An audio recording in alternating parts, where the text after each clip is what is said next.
We have the same idea. Oh, yeah. They make because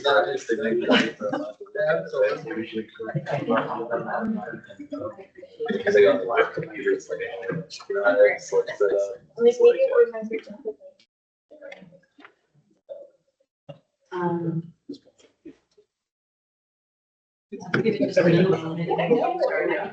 Well, that's it.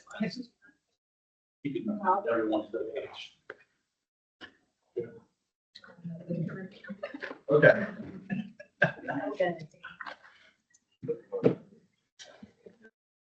Yeah, I didn't want to do that. I enjoyed it last week.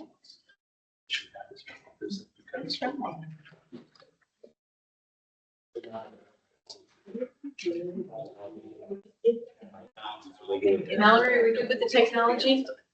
1 second. Always the big question. Just Emerald.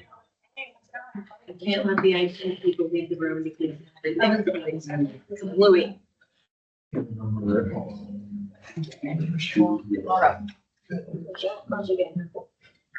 Yeah, you just tell me when you're ready. Seattle. Yeah, my brother and girlfriend used to move there and we went out Friday. We were going back last night. I'm still on it. It's not, it's still in Preston.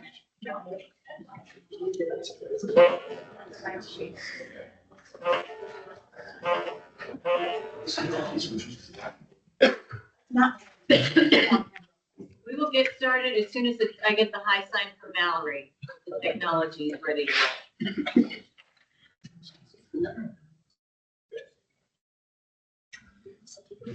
go. Click them one. Appreciate it.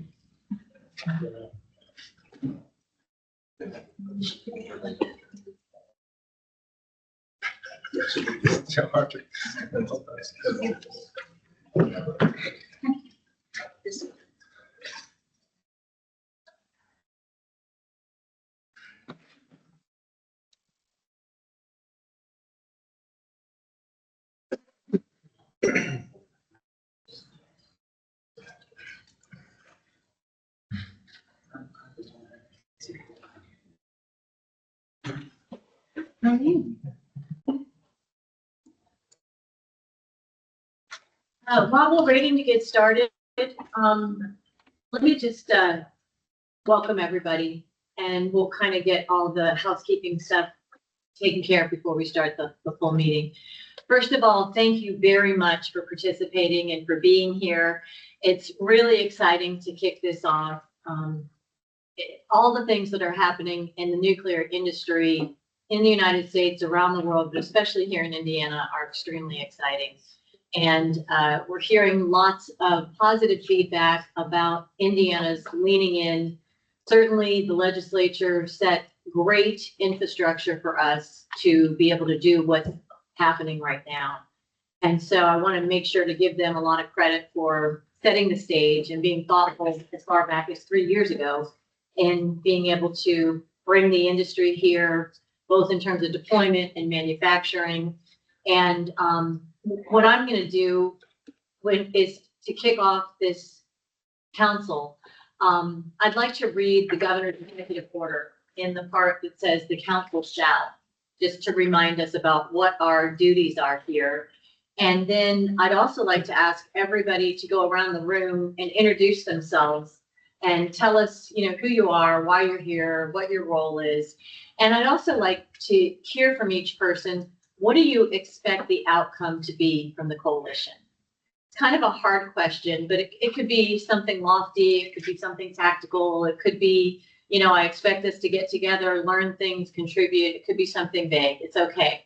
But as we've kicked off other task force council meetings for executive orders, it's something that I look back and I really wish I had asked at the beginning, because we bring together the best and the brightest that the state has to offer on a topic. And so a lot of what we do is spend time hearing from experts. We also will spend time sitting down and workshopping things, coming up with ideas and recommendations. And it's just interesting to me to hear what your expectations are. So I want to ask that of everybody. I also want to mention with full transparency, the governor is very big on transparency. He feels it's very important for Hoosiers to understand, be a part of what's going on at the state government level. So this is being broadcast live and people can listen to it later. And so just know that everything you're saying is something that everyone can hear, which is great. And so with that, I'll go ahead and kick things off. Again, I'm Susie Jaworski, Secretary of Energy and Natural Resources, on behalf of Governor Braun and his executive order 2548 that assigns this coalition the following duties. The coalition shall explore federal programs that reduce the cost of deploying nuclear energy in the state of Indiana. The coalition shall identify and address regulatory constraints and improve coordination with the Nuclear Regulatory Commission to streamline nuclear project development. The coalition shall engage developers, utilities, and major electricity consumers to cultivate private-public partnerships for enabling nuclear energy development. The coalition shall develop state-level policies to support energy development and assess the feasibility of nuclear power projects, including advanced nuclear technologies. Coalition shall prioritize efforts to streamline any required permitting, including pursuing primacy on any federal permitting programs, so that permitting can be completed within the state of Indiana, and shall provide education and outreach on modern nuclear energy for specific communities deemed appropriate for developing nuclear energy generation and for all Hoosiers. So that is our charge. And why don't we start with, let's start with one of the newest members of our community and new to our state, Mike Reinbach, the president and CEO of First American Nuclear. Nice to meet everybody. I'm really excited to be a part of this. I guess we're a nuclear technology company.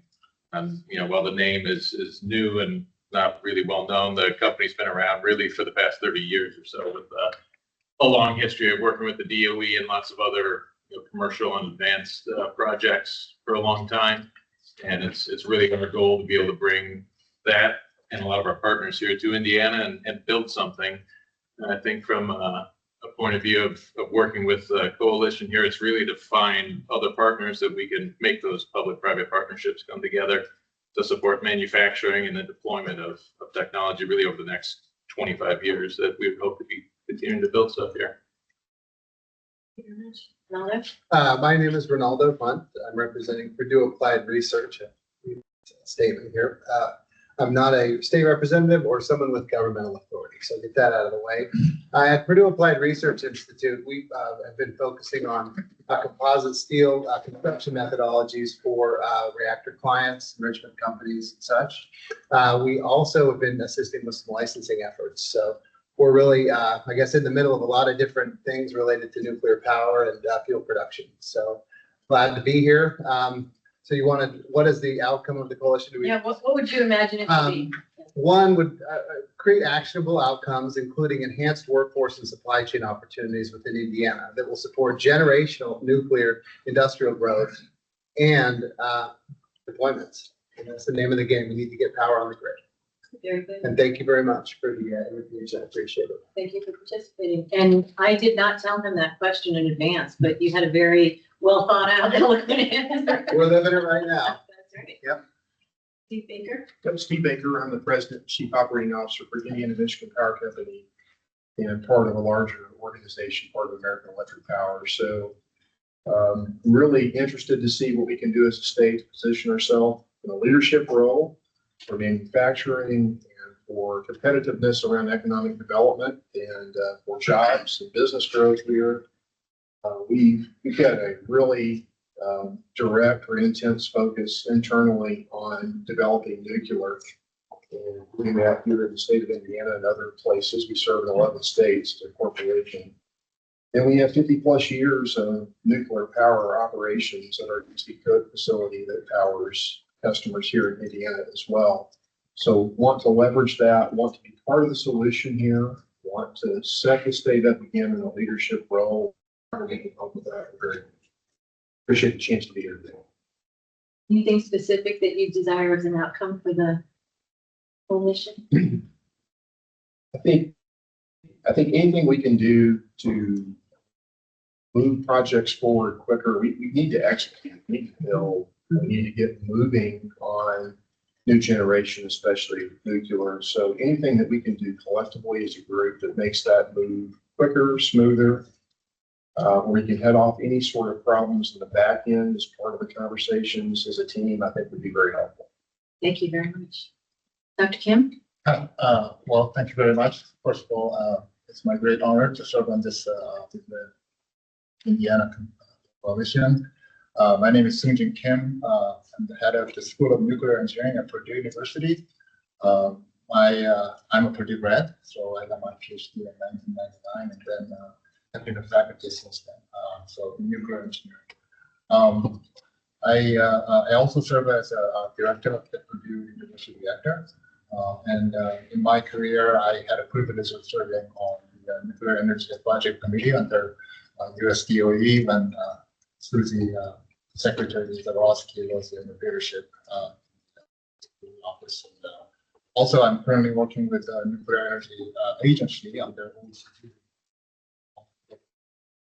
That's the kind of given the loopholes for the nuclear education, technology, innovation, as well as policy. So I'll be happy to share my expertise. My expertise is on nuclear reactors and hydraulics, and which is related to reactor safety. So I think I will have expertise on that, as well as on the policy. So my hope is that if there is anything that I can do to help the state to deploy nuclear power plant in 8 years, I'll do my best to support that. So I'm representing, I guess, academia. I'll also help in engaging community, educating them with accurate information on nuclear energy too. So please reach out to me anytime. Thank you, Dr. Kim. Joe? Hello, I'm Joe Putoff. I'm from Rolls-Royce. I'm the Senior Vice President in our Business Development Future Programs organization.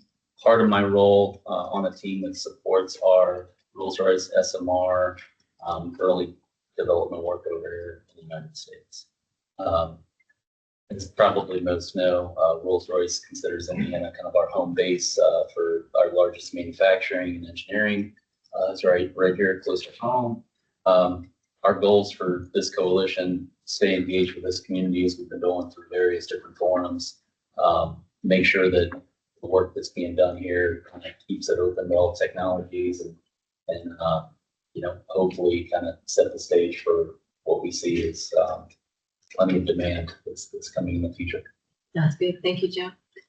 Mallory, do you want to introduce yourself? Hi, I'm Mallory. I'm the Secretary's Assistant. Hi, I'm Polly Mitchell. I'm the Manager of Clean Energy Procurement and Carbon Accounting at Steel Dynamics. Thank you for inviting me to this. I'm really excited about this. For those of you who weren't in attendance to the task force on Monday when we were talking strategic energy growth, I presented to the team, and one of the conversations that we're having in the steel industry as well as within Steel Dynamics is the future of growth within the state of Indiana and demand and consumption and generation within the state. And we truly feel nuclear long-term is going to be the answer for the state of Indiana. So we're excited for the collaboration. You've got a lot of really smart people in the room that will help push that forward. And I'm excited to work with everybody to do that. Thank you for being here, Holly. Thank you. Any ideas about what you'd hope to come out of this coalition? I mean, I agree with everybody else. I think getting some new generation on the grid is ultimately the goal. And I'm hopeful that it'll be a big win for this group, this coalition, to get something stood up someplace within the state of Indiana. Hopefully it's something that's repeatable and we can replicate it multiple times. I think that first one's a little ways out, but my hope is we do it once and then it's super easy to do 2, 3, 4, 5 times after. It's a great suggestion. And we really appreciate having you in the room for a lot of reasons, certainly for being a potential off-taker of the clean energy from nuclear in the future, but also we try to think beyond just ourselves in Indiana, and maintaining and helping to grow the steel industry in the United States is also a paramount goal. So we're glad to have you here. Thank you very much. Thank you. Hello, everybody. My name is John Sheedy. I'm the Senior Vice President of Business Development for the IEDC, the Indiana Economic Development Corporation. So part of my role is shepherding and leading our business development efforts in terms of business attraction, both international and domestic, as well as business retention and expansion. So helping businesses grow that are already in Indiana. As part of that job, energy plays more and more of a role in the discussions that we have with companies in terms of being a limiting factor for growth. So the outcome I'd like to see out of this coalition, sort of selfishly, and then also it kind of helps both sides, is to better align our economic development strategies and efforts with our Indiana nuclear energy development efforts. I feel like if we can do that, it's really going to catalyze the work that we're doing within the IEDC and help us really unlock more growth and vice versa. I think we can help people in this room really expand into the nuclear energy efforts in the state. Thank you very much. I'm really glad you're here. Thanks for having me. Appreciate it. Ryan? Yeah, thank you. Ryan Heater, the Vice President of Government Relations for the Indiana Electric Cooperatives, representing all of our electric distribution co-ops across the state, serving 1.3 million Hoosiers in 89 or 92 counties. So background-wise, I was at the commission, the IURC, before this, so I think what we hopefully bring to the table is the policy and regulation perspective of this and kind of provide some feedback and whatnot. And then also, Donna's here, we also help support our generation transmission cooperative as well, both Hoosier Energy and Wabash Valley Power Alliance. And so giving that perspective as well. And I think as far as your question about what the coalition can provide, I focused on the executive order, the education piece of it. In fact, I was at a meeting on Monday with a lot of rural-based organizations, and this topic came up. So actually, I'll be at a meeting on Wednesday and kind of help tee it up, because I think that's a big piece that the locals, particularly in the rural areas, are looking for education support to help explain some of these things. Great. I couldn't agree more. And I know, we've started down that path and a lot more to come with John's office. There'll be some restructuring to help support that. And we'd appreciate everybody's help in the room and beyond that goal. We hope that Hoosiers will be the best educated on nuclear energy. Anna? Thank you very much for having me. I appreciate this opportunity. And I'm Donna Walker. I'm the CEO of Hoosier Energy. So to Ryan's point, I'm a generation and transmission cooperative that serves 17 member systems in the rural areas of the southern half of the state of Indiana. I'm a lifelong Hoosier myself. And so I'm super excited that I have an opportunity to finally see nuclear really get up and going in the state. For all of the reasons that everybody's talked about. Power supply, I have a 30+ year commitment to serve all the needs of my member cooperatives into the future, including economic development and growth in their areas. So from a resource standpoint, I would love to see nuclear get going. I think it's a great part of an all of the above strategy. From an economic development and jobs creation, I would love to see a lot of that manufacturing supply chain for that to reside here in the state of Indiana and provide really high quality jobs for the areas that my member system serves. So I'm really excited for this opportunity. So I think the biggest thing I would love to see this group come out with is a way to actually get it going. I've been at Hoosier for just past the 30-year mark now, and I've been telling my board ever since I started, well, SMRs seem like they're about 10 years down the road, 10 years down the road. What I tell them these days is that this feels different. There's a need for generation, there's a need for new technologies, and there's some people that have a lot of capital that are willing to put into it. So I would love to actually see it get going this time. Is it 10 years down the road? Hopefully it's a little bit quicker. We're ready to go now. 10 years commercially viable, where it's economic for all of us, not just unit number one, but replicate it down the road. Thank you. And Donna, if you don't mind, not to put you on the spot, but could you just give us a quick update, because Hoosier Energy is part of something that was a very bold, exciting move in partnering with and being a part of the Palisades restart, and then the SMRs that'll be deployed with Holtec. Can you tell us where that's happened, where that is right now? Sure. So just a little background on our participation. It was an opportunity. We had decided to change our resource portfolio and diversify. So we had a lot of our resources in one large coal plant. We're very supportive of coal, but it was just a lot of concentration for us. And so we had made that decision to kind of diversify. And so that left an opening long term in our portfolio.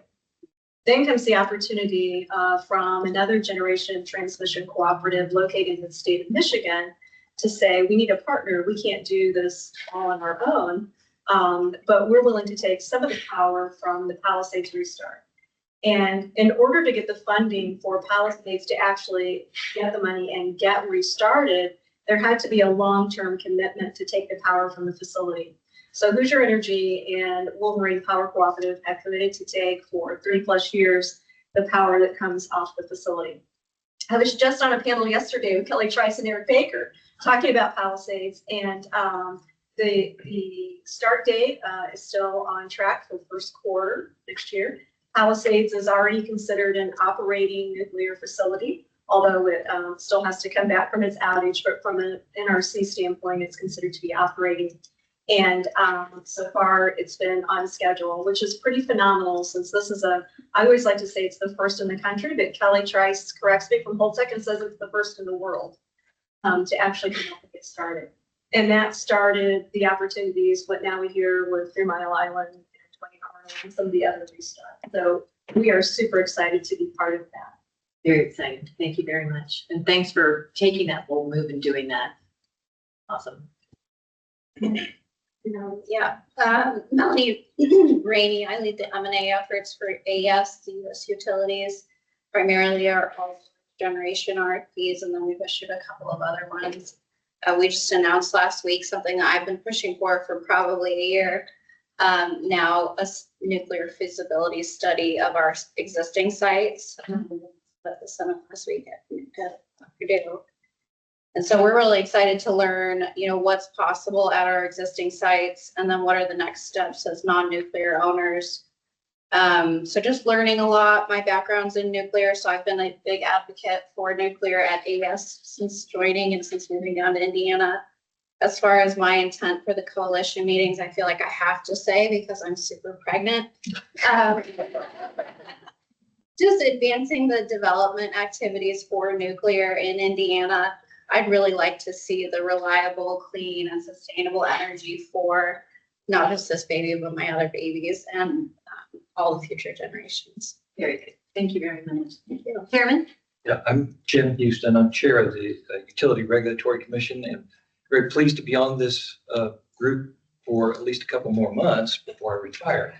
But it comes to mind that obviously we're a nation that first harnessed the atom 75, 80 years ago for war-making purposes, but we're also the first country on the planet to harness it for peaceful making purposes as well. And there's been a lack of advancement in the peace or in the energy sector overall for decades now.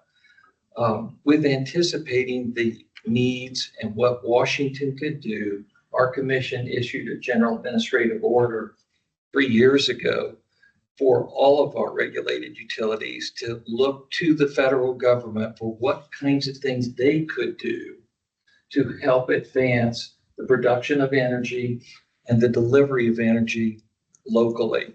And my hope would be that this committee could also advance those messages to Washington, whether it's on the cost overrun issues that have plagued some of the more recent deployments of nuclear power in Georgia specifically, but also potentially on the discounting side, the order making side, and actually bringing a book of business that lowers cost for new nuclear, whether that's advanced nuclear reactors or whether it's for small modular. Their cost differential is so substantial relative to other sources right now that I hope that Washington will take up the challenge and actually help to bring that cost down, as only the federal government has the ability to do. Now, if other partners are interested in doing that privately as well, that would be glorious for that to happen. But from a rate regulator standpoint, we're always concerned about the cost to ratepayers, but we also have 5 pillars that we have to pay attention to that are embedded in our statute.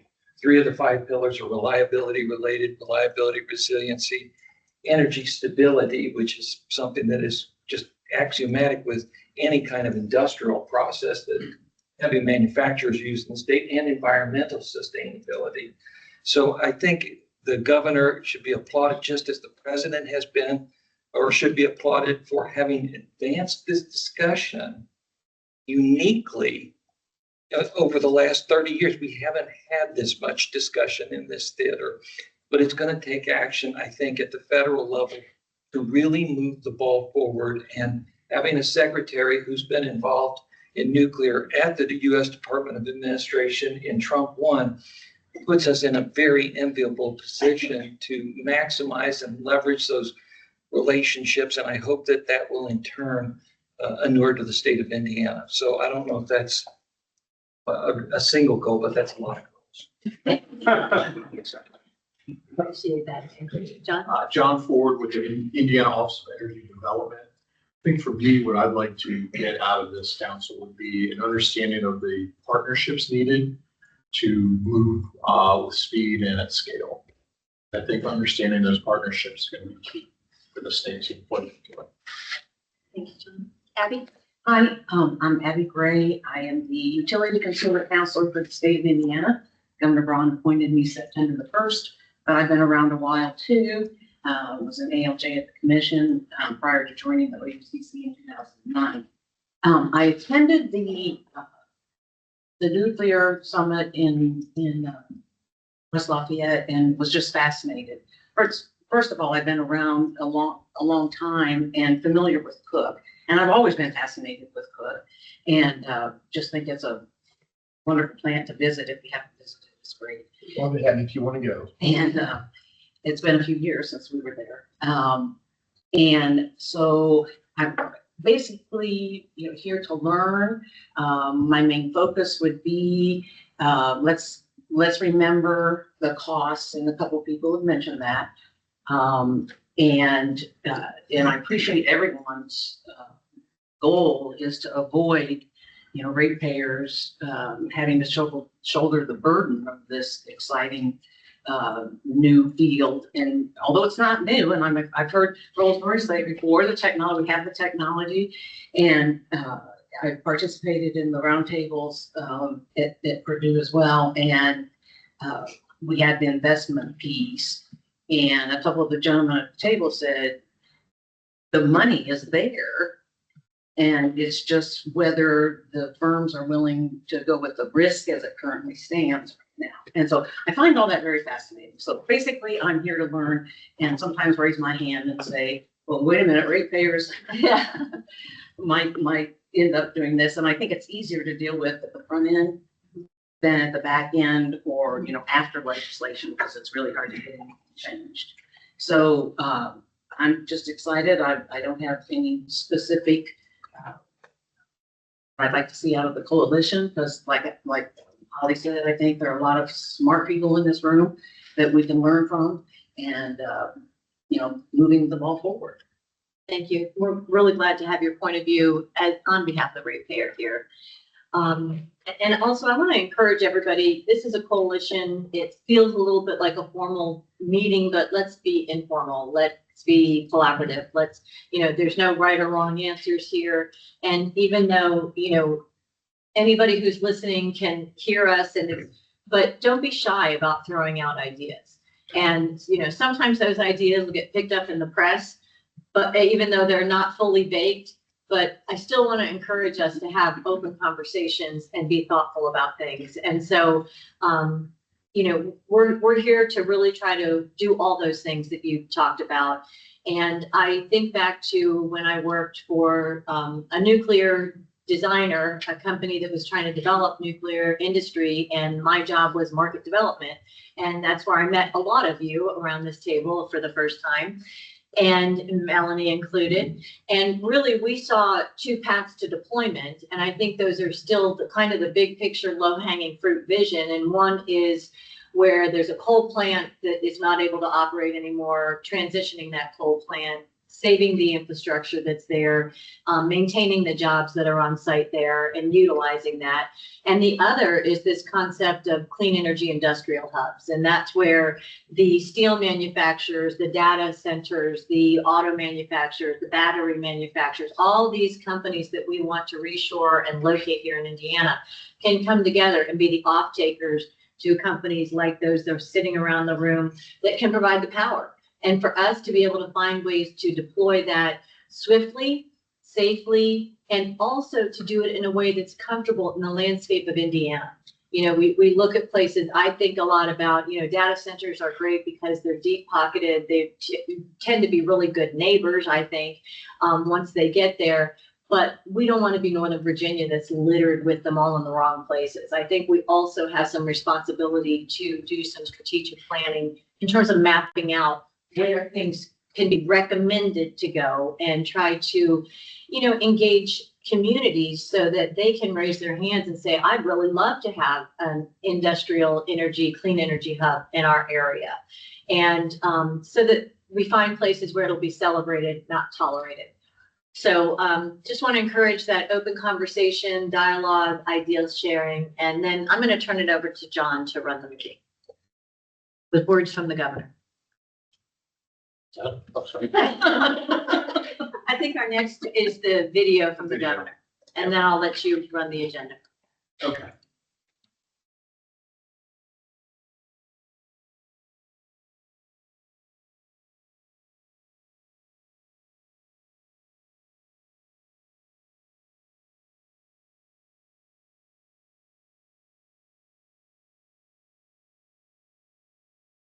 Oh, give me a second.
That's our mission. Well, thank you. Well, to get started, part one, we thought we'd set the stage. We have Luke Wilson from IURC/OED. He's in the middle of a transition over to OED. So, Luke, the floor is yours. Yeah, well, thank you, John. Thank you, everyone, for taking the time to come down today. And also thank you, Mallory, for demonstrating good cybersecurity for us today. IoT would greatly appreciate the dual authentication. So like John mentioned, I'm Luke Wilson, Chief Policy Officer for the Indiana Office of Energy Development. I'm here to sort of build the record a bit for the coalition on some Energy 101 combined with Indiana's energy landscape, a glimpse into future demand, and just a couple thoughts about nuclear energy. To those of you who have followed along with the Energy Growth Task Force, feel free to focus on your emails for a bit because this will be duplicative. I'm going to try to fly through the slides, and thankfully everyone here is very has an intimate knowledge of the energy space. So a lot of this will just be refresher information to you. So I'm going to try to fly through them all. I have a lot of slides because they never give me a time limit and they haven't learned their lesson yet, and I take advantage of that. So with that, let's go ahead and get started. So I do generation planning and resource adequacy, a little bit of load growth from nuclear energy and Indiana specifically. Again, IURC regulates rates and charges for monopoly utilities. Utilities, as part of the regulatory compact, provide safe and reliable service, have an opportunity to earn a reasonable return on that investment. And the IURC is required to be an impartial fact-finding body when it's determining those rates and charges based on the evidence on proceedings before it. IURC ensures that utilities meet their resource adequacy requirements, so they're able to provide that safe and reliable service, meeting demand at all times. We accomplish this by having utilities submit integrated resource plans, or IRPs, every 3 years, forecasting how they're going to meet demand over 20 years and deliver the lowest reasonable cost power. IURC also approves building new generation facilities and the cost recovery for those facilities that are deemed prudent. Here's just a list of regulatory partners in the space, from the Federal Energy Regulatory Commission to the Nuclear Regulatory Commission, and IDEM has collaborated with the commission in the past on some rulemakings regarding nuclear, so I figured I'd include them on this one today. And also regional transmission organizations, which we'll talk about now, which are the independent organizations that help manage the transmission and help economically dispatch generation when you need it. And so they plan the transmission system, they operate the transmission system, moving electrons between different jurisdictions. They also provide for that economic dispatch through the sort of stock market of electrons to make sure you're getting the lowest cost power at any given time. Indiana's somewhat unique because we have 2 RTOs in the state. We had the Mid-Continent ISO, or MISO, and we had the PJM Interconnect that covers the South Bend, Fort Wayne, and Muncie areas of the state. In terms of membership, you have Duke, CenterPoint, NIPSCO, AES, and Hoosier Energy as part of MISO. Indiana Michigan Power participates in PJM, and then the IMPA, Indiana Municipal Power Agency, Wabash Valley Power Alliance, have members that participate in both RTOs. And so with that, why are RTOs important? Why do we need to plan the generation, and what's the transition like in the country and in Indiana specifically? So in America, I think I term this as sort of a all of the above approach. And so you've seen over the past 10 years a move away from coal and then natural gas, nuclear holding relatively steady, but a slight decrease in a growth in renewable energy over the past 10 years. That same chart just displayed a little bit differently in case you prefer the stacked column chart. Indiana's generation mix much different than the United States. Going back to the mid 2000s and before, Indiana was significantly invested in coal energy. It made up at some points over 90% of our generation fleet in the state. Going forward another 8 years, you see coal start to decrease, natural gas increase. And fast forward to last year, and you see natural gas really start taking over and replacing coal 1 for 1. You also see Indiana's generation mix more closely mirroring the country's energy mix. And you also see wind and solar renewables growing, nuclear holding steady. Here's those charts just in a different form if you case to see that if you prefer to look at it that way. And then here's Indiana's generation resources that are actually in the state according to the U.S. Energy Information Administration. You see Indiana has about 29 gigawatts of power generation in the state, including from our retail electric utilities to our independent power producers to our behind the meter generation as well. A personal note, I always like to include Cook Nuclear Plant in here because Indiana ratepayers, as Steve well knows, pay for 2/3 of Cook, and 2/3 of Cook's power generation is dedicated to Indiana ratepayers. And so I think it's always fair that we did count it as a nuclear state, even though it's technically in Michigan. So that's our in-state generation mix. Our actual generation mix that's assigned to serve retail Hoosier customers in the state. It's a little less than 24 gigawatts in the state. And this isn't just in Indiana, but also in surrounding states as well. So Cook Nuclear does count for this one. But why is this transition happening in general? Well, as I mentioned before in the past, you essentially have the retirements of thermal generation due to the natural aging cycle or the build cycle of them. You have federal and state policies from renewable energy portfolio standards to tax policies that have incentivized renewable energy build out. Then you have your general energy market economics. Renewable energy does not have a fuel cost. They have lower maintenance costs over time. That makes them attractive to build.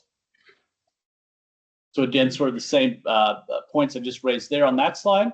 And you can sort of see with this lasered lowest cost or levelized cost of energy, which takes essentially over the life of the asset, the amount of energy it produces divided by the capital cost, maintenance cost, financing cost. You sort of see the improvement in the cost of renewable energy over time as we've gone better at building it, as economies of scale have been achieved, how those have become cheaper over time, more attractive to build and serve the country and Indiana. And here it might be a little hard to read, but this is a lot of different generation resources. And again, just showing comparison wise, while LCOE is a imperfect measure, it does help provide at least one data point when you're trying to adjudicate or judge which energy sources you want to use. And so with that, why do you want to judge which energy sources to use? Why is levelized cost of energy an imperfect measure in some aspects? And that's because of resource adequacy. And resource adequacy is basically the ability of the utility to serve its customers' energy needs at any given time You want to be able to serve it at peak in the summer in July when we experience those 100-degree days, as well as going back a couple of years when we had the polar vortex during the Christmas Eve time, when you'd have a high of -1, -2 in the state, and you want your utilities to be able to have enough power to power those furnaces and also have enough natural gas to use the furnaces as well. And participating in an RTO helps improve those system reliability and economics, and that's why RTOs play a vital role in resource adequacy and what the accredited capacity is.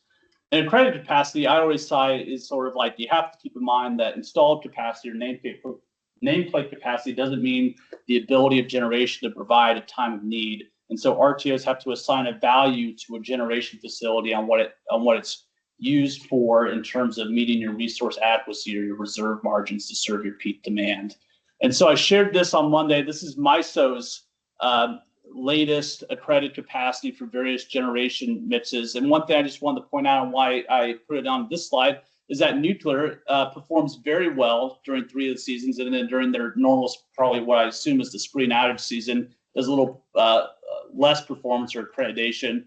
But nuclear serves in the 90%, I think, overall as the highest accredited value across all 4 seasons. You sort of see a similar setup in MISO where nuclear has a 95% accreditation for its ability to meet the utilities' reserve margins and their needs.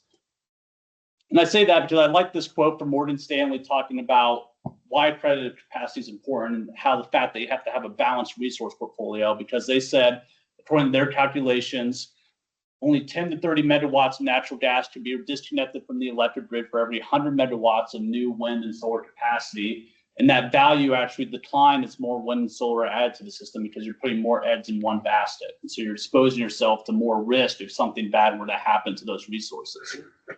The RTOs and NERC also talk about, the importance of making sure you have a diversified portfolio. So PJM on the left here says that due to a combination of the industry forces, retirements are at a risk of outpacing new resources, and 95% of their queue is renewables with completion rates of just 5%, meaning generation isn't coming online quick enough. We heard Jill Gates from PJM on Monday talk about how PJM outside of Indiana is starting to get very worried about their resource margins because of what's going on in other states. Indiana Michigan Power is a fixed resource requirement utility, which means that they self-supply all their generation resources and are immune from that.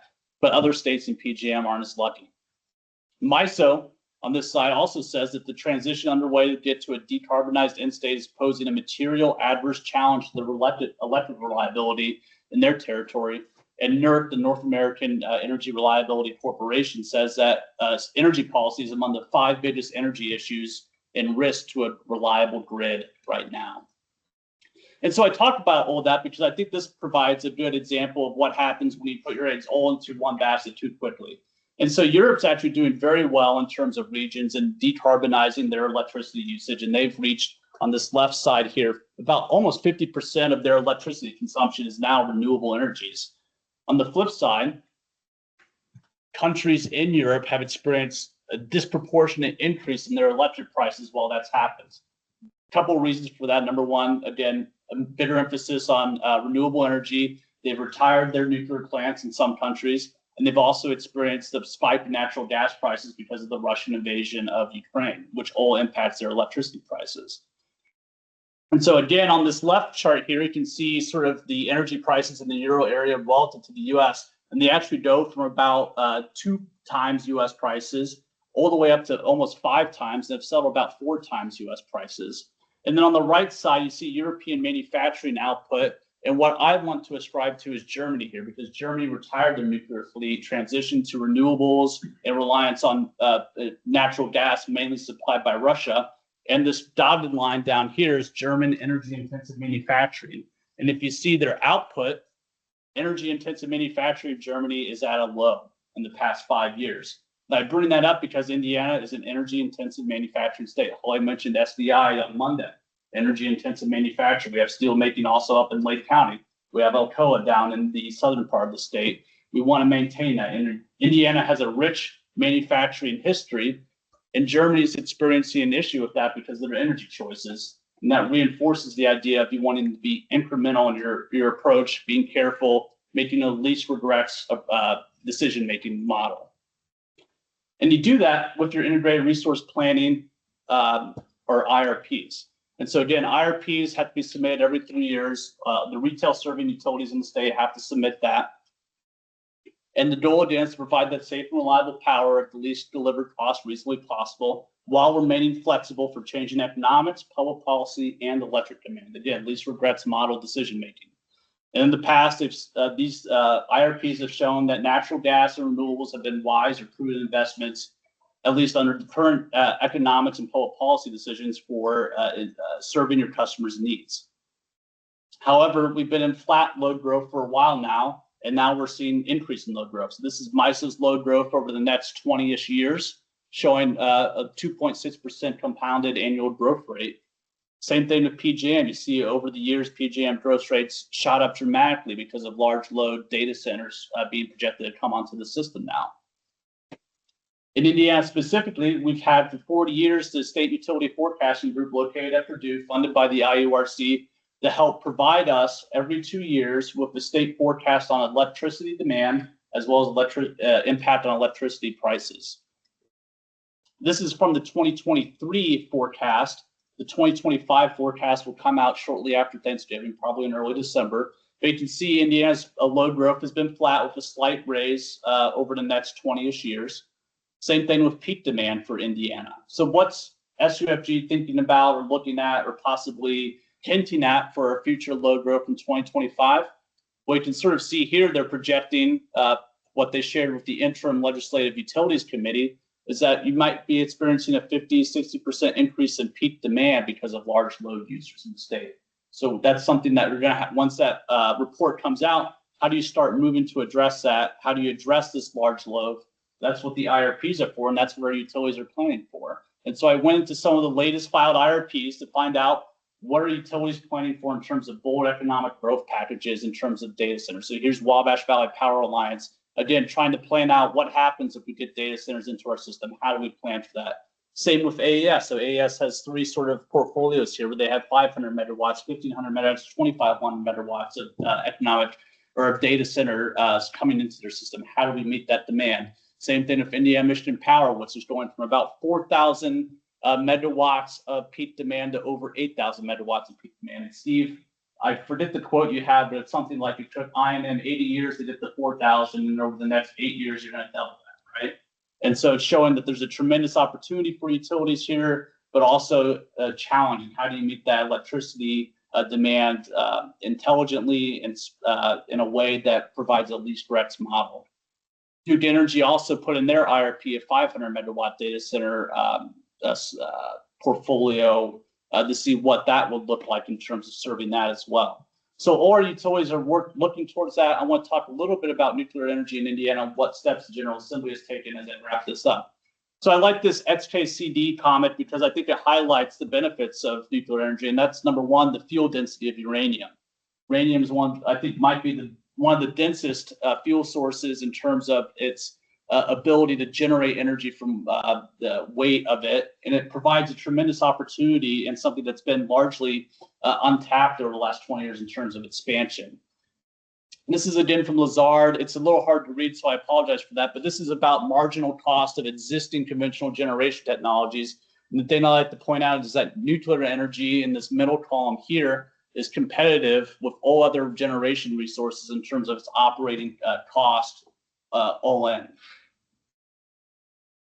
Luke, can you go back to that for a second and talk about that? Because that's one of the most misunderstood aspects about nuclear, because it has a very high capital cost upfront, has a very long life cycle, pretty steady on the fuel pricing. But talk about what makes it a lower cost and competitive cost. I think as you said, Madam Secretary, the biggest issue with nuclear is just that it's that chunky sort of pin in the python capital cost investment. But the advantages of nuclear is that you can depreciate that over a longer life cycle. So sometimes right now they're estimating 70, 80 years for a nuclear plant.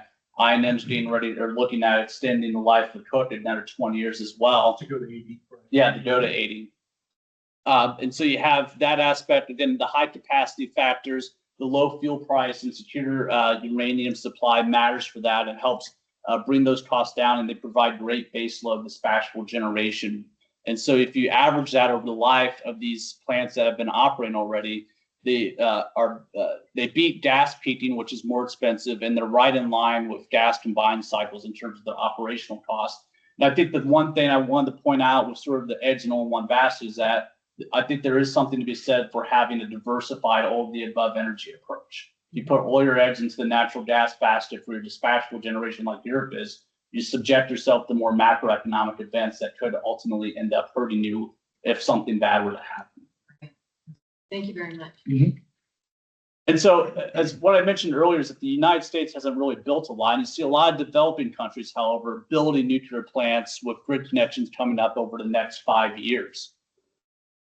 Part of the reason of that is that because of that, those countries have experienced much lower costs in terms of their capital costs and construction times of nuclear plants. So in the blue are sort of Western projects for nuclear energy power plants, and in non-Western countries in red, they're cheaper and able to be completed more quickly than in Western countries.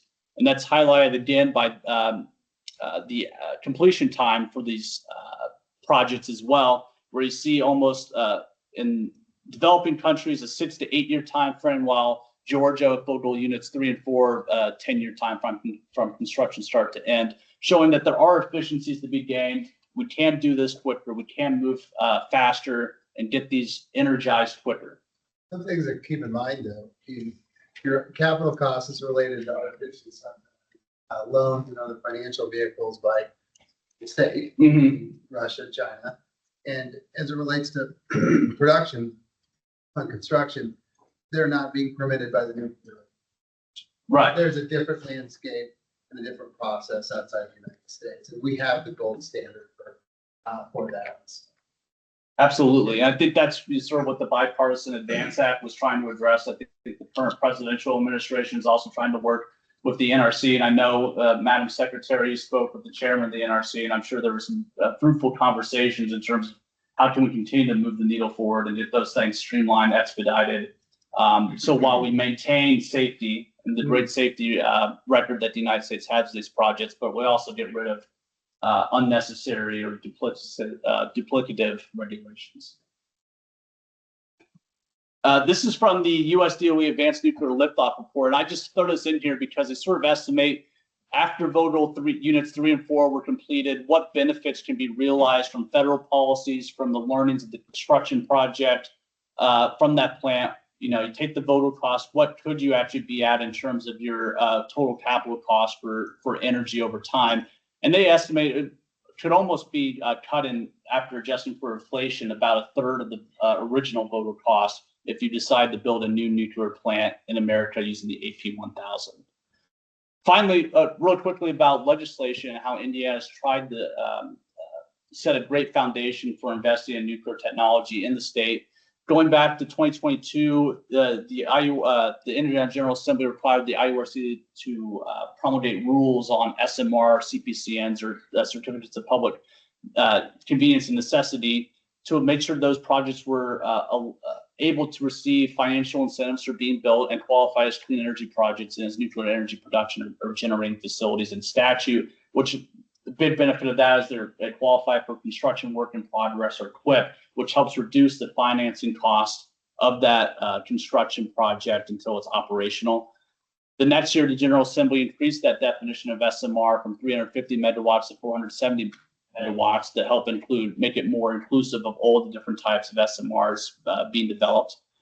Last year, they passed House Enrolled Act 1007, which created a manufacturing tax credit for SMR components, which is trying to attract manufacturers into the state to build those parts. And they also passed Senate Enrolled Act 423 and 424, both which create an adjustable rate mechanism to encourage utilities that are seeking to or considering to build an SMR to sort of have a timely rate recovery of those costs when they're seeking their early site permits, or they're looking at getting the federal approval and licensing or the design of those projects as well. That way you reduce the risk of it. And 423 in particular create a framework for a pilot program or partnership program whereby the retail electric utility can partner with technical advisors, third-party investors, large load customers to help defray the cost for ratepayers in the long term as a way to try to get those projects to the starting gate quicker. And so with that, I went through a lot. I appreciate your time. Hopefully I didn't bore you too much, and I'm happy to take any questions. Any questions for Lou? I have a question. It's not so much a question as, could you describe for the group the policy in the state for, a lot of nuclear, all the announcements of small modular reactor and nuclear reactors are coupled with data centers right now. So there's a lot of talk on co-location, whether it's data centers, steel manufacturers, others. Talk about how that concept works or doesn't in the state of Indiana. Yeah, so right now in the state of Indiana, we're a vertically integrated state, which means that your retail electric utilities have an exclusive service territory that they serve all the retail customers in, and they own the generation, transmission, and distribution lines in the system. However, the General Assembly has sort of exempted out large manufacturers if they want to build on-site or adjacent power generation that they own. A company can do that and serve themselves. And so that's sort of a behind the meter model where a company, if they wanted to build, whether it be a natural gas plant, Alcoa has its own coal plant, or if they wanted to build an SMR, a nuclear plant, and if they owned and operated that, they could do that under current state law. Now, if a company wanted to have a third party own and operate that power plant and serve them, they could not do that under current state law because that would violate the exclusive service franchise or retail franchises of the utilities in the state. Could they own it and have somebody contract to operate it? I think, I'm not an attorney, so I'll preface that, but I think as long as the company actually owned both the whatever the actual load using entity is, and they owned the power plant facility, but just contracted the operations out, I think that would be legal. And there's no megawatt level that they have to meet or couldn't exceed. Like they could own a gigawatt of power as long as they own and operate it themselves on site or adjacent. And they're serving themselves. And they're serving themselves. And only themselves. But right now, if there were a scenario like that and they had excess power, they cannot send that into MISO or onto the grid. I don't think so. Yeah. We don't think so either. Okay. All right, thank you. Any other questions? Quick question on the levelized cost of energy counts, the Lazards. That takes into account a specific time period of operation, right? So the life cycle of solar would be different than nuclear versus gas. Yes, yeah, absolutely. So they're not taking into consideration the extensive life or engineered life of a nuclear plant. They're looking at the total cost of that energy. Is that correct? If I remember, it depends on which year you're taking the calculation from. I want to say for the latest one, they're calculating nuclear at 60 years right now. It's not labeled as a personal judgment. I've read some articles online about how levelized cost of energy is imperfect because it doesn't really factor in the reliability or resource adequacy that you need. So for example, for solar, you can't purely rely on solar and you need to build it with batteries or some other dispatchable resource. And levelized cost of energy doesn't really take that into account right now. And so it doesn't really help or doesn't provide you the full picture, the full cost of that resource. We've got a lot of utility folks on the commission. Maybe they could help us put together a little bit of clarity on what an actual LCOE looks like for nuclear. I think that's been a long battle in the industry as far as what does it really cost. You've got your cap costs that are assigned your first, capital project. Once you depreciate and burn everything off the first 25 years, you're sitting on an asset that's going to operate for another 60 years with just the OM or the operational costs attached to that asset. So your cost of that production goes way down, and there's fewer things that kind of add into that to determine the cost because it's been paid off essentially, and it's just a long-term asset. So that would be nice to get some clarity. The other point on that is the waste stream related to energy production. Okay, so what happens when a industrial solar plant or installation retires out after 25 years. What do you do with the solar panels? And in a nuclear program, you have to determine what happens to the plant, what happens to the fuel or used fuel. So there's a complete life cycle cost attached to that. And I think where we've gone, off the rails a little bit is thinking that, all of these things can be recycled and there's no component of waste. And they do last a shorter period of time. So you have to keep rebuilding these assets to keep up with demand. So I think just something to think about, what happens to all these sources, including nuclear, after they retire the asset out, and what is that effective cost? Yeah, I think there's been actually some good studies recently on sort of total mass of material needed for projects, trying to levelize them out over energy production. And you see solar and wind are actually on the higher end of the scale, or nuclear is on the lower end because of just how long it operates with that same equipment. That's a great point. LCOE can be in the eye of the beholder. Absolutely, yeah. Right, thank you, Luke. Great job. Thank you, Lou. Next up is Henry Blooms from the Office of Energy Development. We'll talk a little bit about what's going on at the federal level. Good afternoon, everyone. Henry Wilhelmus, Office of Energy Development. I'm here to provide a kind of a summary of a July 2025 DOE Resource Adequacy Report as just sort of a maybe peek into the mind of the perspective of the DOE and just where they see the nation at and where they're going to maybe see the stress going forward on the grid. Just a little bit of context. These numbers aren't OED numbers, just as a disclaimer there. They come from the DOE, created in collaboration with two of their national laboratories. So I can definitely try to answer some questions, but I'm really just providing a summary of what the DOE has prepared. Just a little bit of context of where this report came from at the department. It was prompted by an executive order 14262 from the president that had really two aspects to it. One, it was that the methodology that was already in existence for determining reliability was inadequate, and that a new one needed to be created that was more cognizant of these localized loads that were coming onto the grid very soon. That there's just a national background worry of retiring generation coupled with surging demand, and that this imbalance was going to create a reliability risk. The report has three scenarios that it models. I'll go into further detail on them a little bit, but it goes out to 2030, and it's using that new methodology to determine regionally how stable the grid is. Just a little bit of background on their take on the grid. The U.S. for the DOE has abundant resources, oil, gas, and opportunities for nuclear, but they are concerned that retirements off of the grid of dispatchable generation with this large load is going to create that stress on the system, and that status quo is unsustainable, and that there is a stress of 100 times more outages by 2030 without some sort of outside intervention. And that this is all coupled with the grid now being a source of national security importance and economic drive with AI and data centers. It's becoming more and more intertwined into how we operate. The DOE has identified some drivers. I mean, no, we're tired of hearing about data centers, but they project 50 gigawatts of new load by 2030, as well as a reshoring of manufacturing and a reindustrialization. And that this reindustrialization will be more on the electric grid. Maybe in the past it was more served by direct natural gas, but now it's going to be a bit more plugged into that electric side. And that transport and heating shifts are also putting more loads on the electric grid than were before.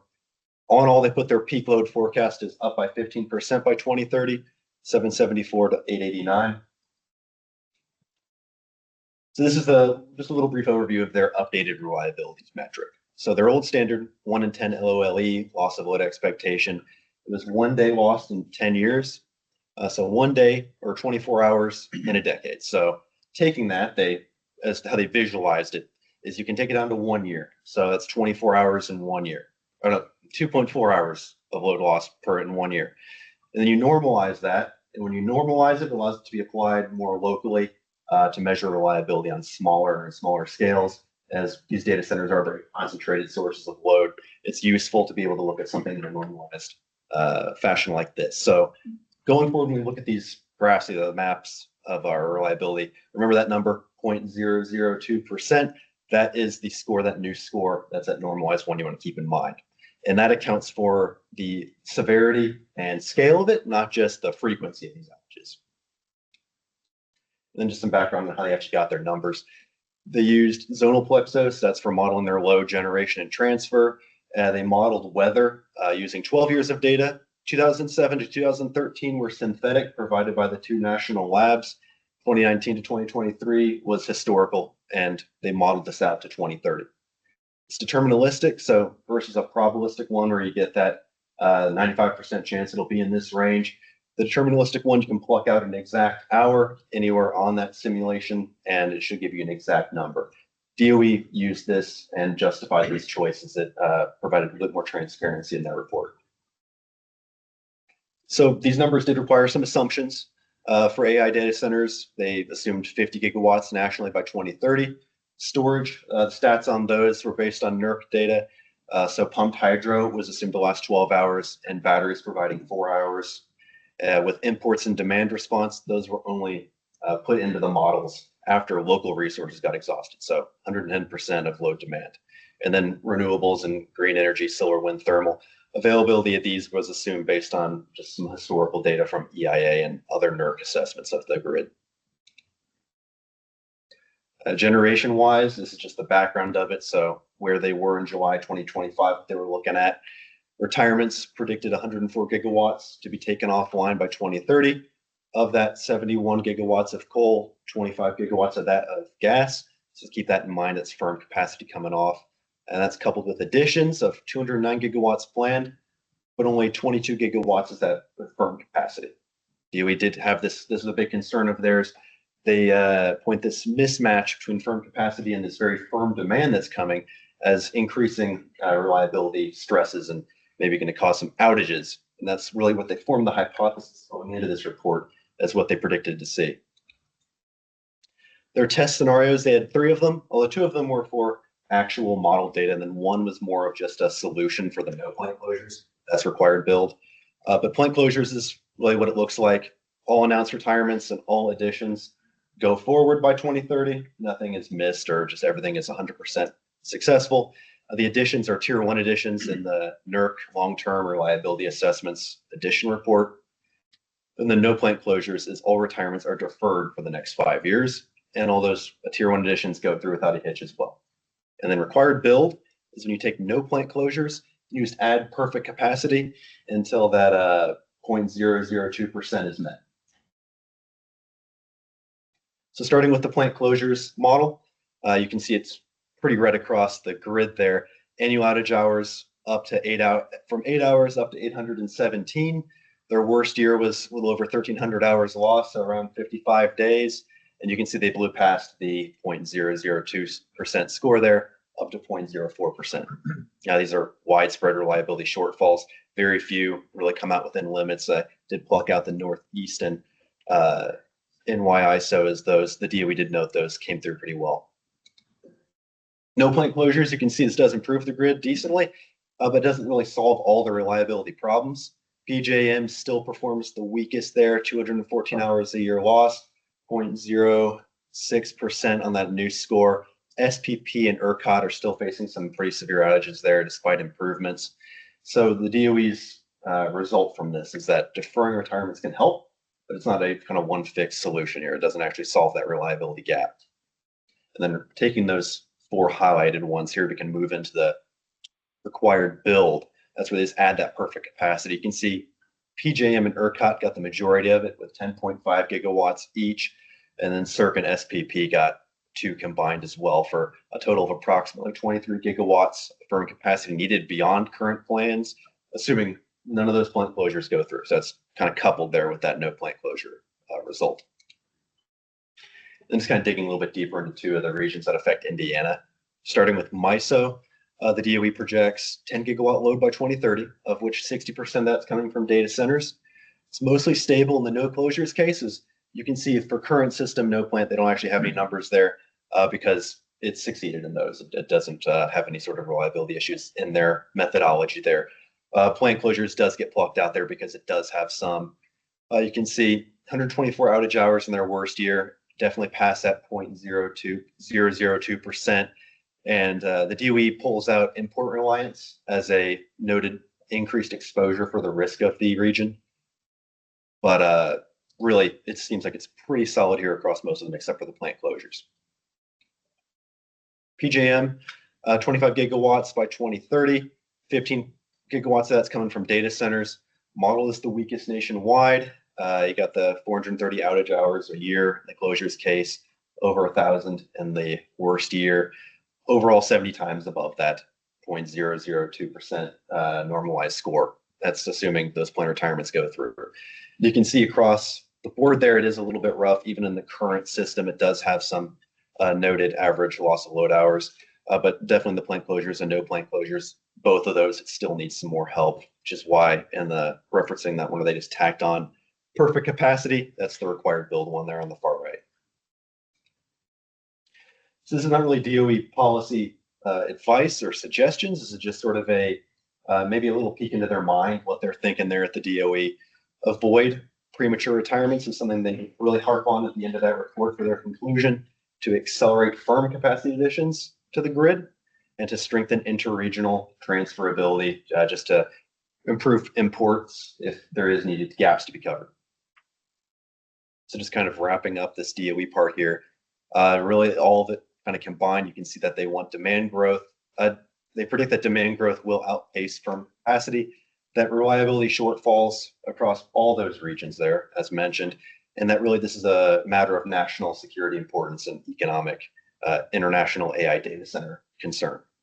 And kind of the key takeaways, the message to pull from this is that our status quo of planning and prediction is unsustainable, that grid growth must match AI innovation, and that retirements plus load growth are increasing risk of those outages, and that our planned supply is falling short right now.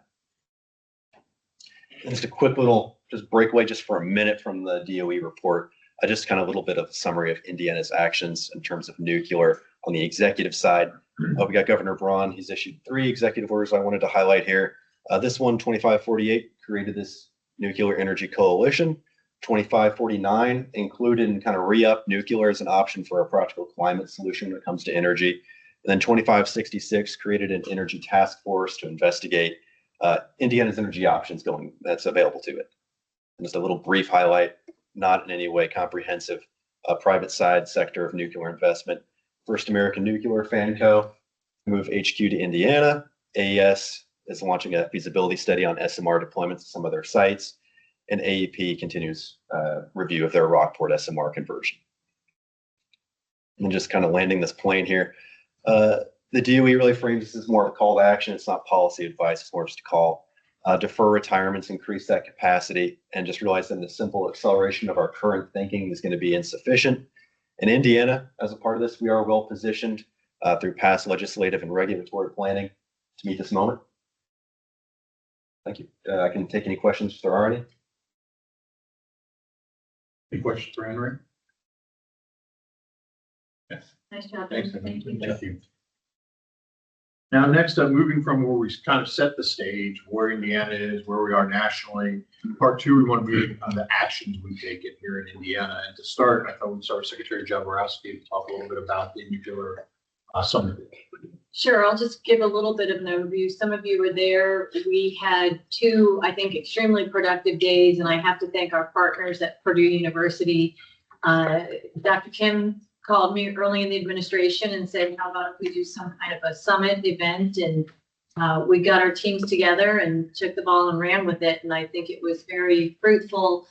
The idea was not just to have another convening conference conversations, but to bring people together in an environment to encourage deployment. Whether that deployment was bringing nuclear energy projects to the state of Indiana or bringing manufacturing of nuclear components to the state. And so the co-hosts were the governor and the president of Purdue University. We were able to draw many international interests. And in fact, we had 2 of our headliners were the chairman of the Nuclear Regulatory Commission, David Wright, and Ted Garish, the assistant secretary, so the senior most person responsible for civilian nuclear energy at the U.S. Department of Energy. And below the Secretary of Energy, arguably the highest US official when it comes to civilian nuclear. And they both, it was during the government shutdown, both had a lot of obstacles to coming. And it came down to the White House saying, this is an extremely important event. Please make sure to attend. So that showed a lot of, I think, the most highest level weight to endorse our state in that capacity. But what happened at the event was, I think, just what we had hoped for in bringing, we of course invited everyday Hoosiers to attend because education and knowledge is an extremely important part of our deployment. But also we invited utilities, nuclear design companies, financiers, construction companies, every kind of stakeholder that could come together to build a project here in Indiana.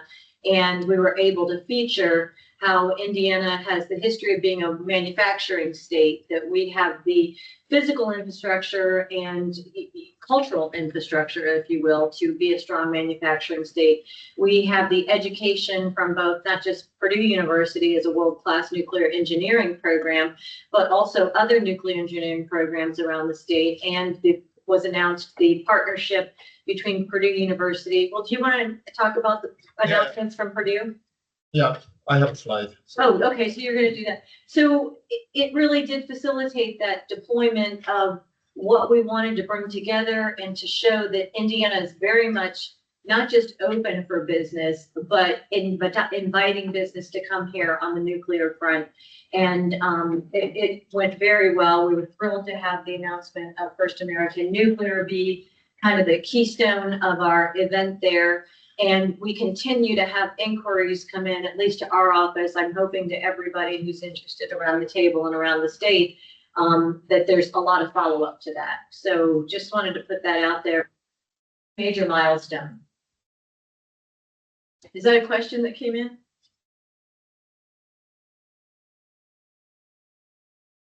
No, somebody said. Oh, okay. All right. So that's it for any other questions or comments about the summit? I think there's plans to do it on an annual basis that we haven't really firmed up how that's going to look, but very successful so far. Very well done. Yes, and thank you again to all the team at Purdue. They supported us from the highest levels and throughout their whole team. And then, of course, Mallory and John were just on it constantly and really appreciate your help with that.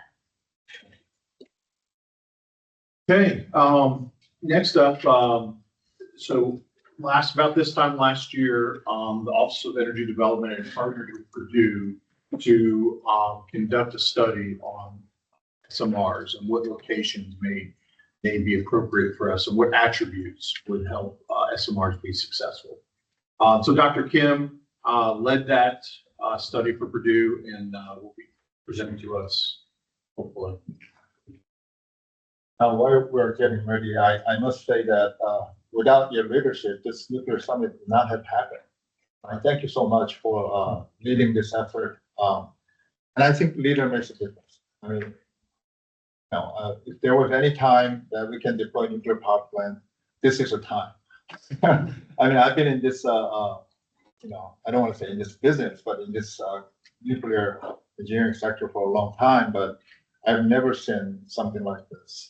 And not only the need of the nuclear power, but also the leadership from the top all the way to the down. I think that this is what we need. And I was asked to talk about SMR first and then talk about our study, but I start with this map always.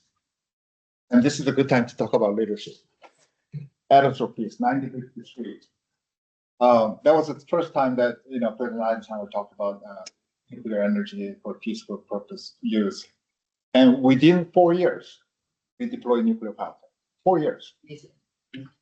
There was no nuclear power plant before then. And we were able to deploy nuclear power plant in 1957, in 4 years at the shipping port. So this is what I mean by leadership. So thank you. And I understand that Governor Brown, I interacted with him when he was a Congress and senator.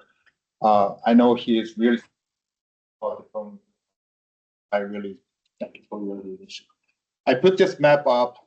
This is a DOE map, just to show you how nuclear energy power has been evolved. I mean, many of you already know this, but basically we are at this stage here, but there are generation 2 reactors, which is mostly built in 1970s, and those are the reactors that are currently operating.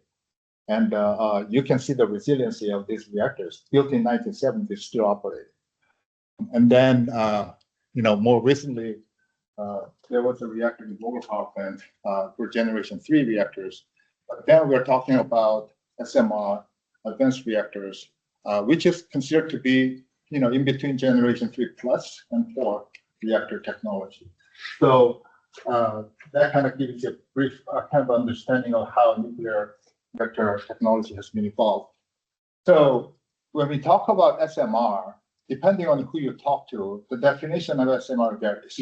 So when we were performing study for the state, our first section was how we define SMR. So if you talk to a utility group or vendors, when they say SMR, they are talking about small reactor based on using light water reactor. And then non-light water reactor, small reactor, they call it advanced reactor. So that's how, and then some say advanced reactor is for the micro reactors and the SMR is for the smaller reactors. But basically, SMR is a smaller reactor than our traditional reactor. So right now, we have been using this traditional reactor at the power level of mostly 1 gigawatt. Some of the more recent advanced reactor technology produces up to 1,600 megawatt. However, when we talk about SMR, we initially talked about in the order of 350 megawatt electric. Rolls-Royce has a technology that has a 470 megawatt. So, scale is in that range. We call it modular reactor because conceptually, our design concept was to basically, produce and assemble in a factory and then deploy on site. That was the design concept of a small modular reactor. So it is an integral factory assembled and transported and deployed. So that eliminates a lot of uncertainties in building or assembling the reactor on site, as well as quality assurance. So that the goal is to reduce the cost. And also, of course, enhance safety. And initially, before we talked about data centers, this SMR was very basically envisioned for the brownfield. Okay, so using the existing grid, how about deploying the SMR, smaller reactors, to leverage the existing grid and the infrastructure? The features of SMR is basically smaller core inventory. So it produces less used fuel, which we call it nuclear waste. And also, smaller core inventory allows us for the flexibility inside it because the regulatory process will change for the small radioactive materials. And also another attractive feature is a simple single vessel design. So things have been integrated in a very small vessel. So, it's also less failure modes and also significant reduction in the O&M cost. So those are basically all design features. And of course, modularization and as I mentioned, enhanced quality control and reduction in cost. Another feature is enhanced safety. All right. So passive safety feature. So-called passive safety feature means when accident happens, you don't want to actively control. This is the lessons learned from TMI. So when TMI accident happened, the operator made series of wrong decisions, made the fuel melt. So using that, we designed this reactor to be walk-away safe, meaning when things happen, you don't want to control, you just walk away and let the reactor control by itself until the response team arrives. That's about 72 hours at the beginning of the accident. And many of the SMR envisions to be installed in the below ground. So it is more, robust for the protection and also natural and external hazards. Less capital cost, meaning cheaper electricity cost and small footprint. This is also very, very important because nuclear power plant is already very small in terms of footprint. It requires about 1 square mile for 1,000 megawatt electric plant site. as opposed to wind power or windmill and solar. Solar that takes a lot more land, all the way up to like more than 100 times than the nuclear power in terms of solar. I mean the windmill. So, but we want to reduce the footprint even further so that it can be more flexible in siting, so that, as we mentioned, we can just connect it to the grid with the existing grid for the brownfield. And also another very attractive feature, especially for a data center. One of the reasons why data center is interested in using SMR is the load following the capability. So one data center usually requires about 1 gigawatt electricity. So SMR will be not enough to provide the whole energy needs. However, it can provide the base load.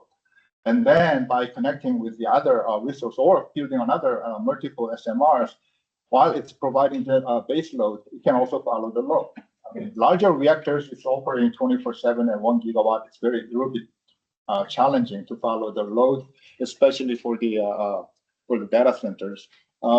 There are some additional work to be done because the way the load load changes in the data center is different from the conventional load. It's not smooth change. It's very peaking like this because not everybody uses the AI at the same time. So whenever there is a high demand in the AI data centers, the load peaks like this. So we need some autonomous control system to follow that. But SMR can be used to follow the load. And also, it is ideal for hybriding with other renewables and the existing resources like gas power plant or even coal power plant. We can connect it to the grid together. So SMR is attractive in that respect.